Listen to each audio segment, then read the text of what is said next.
लगता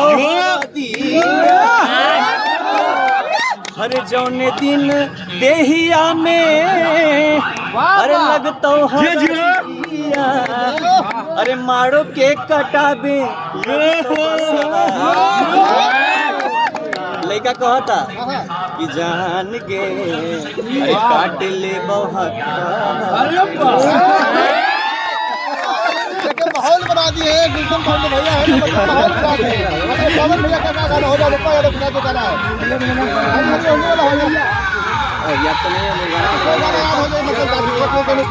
चले अब देखिए कुछ पवन सिंह के लिए भी रहने दे पवन भैया उनके लिए भी आज स्वागत है हमारे क्षेत्र में आ रहे हैं दोनों को स्वागत है पावर स्टार को एकदम स्वागत है उनका भी क्योंकि देखिए पवन सिंह के साथ उनका जोड़ी काफी अच्छा लगता है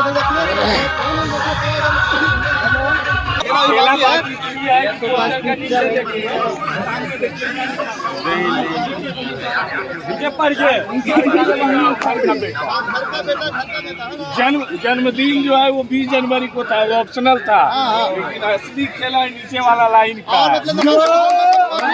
उनको सांसद बनाए क्योंकि घर के बेटा को सांसद बनाए बिल्कुल अब पहुँच आएगा।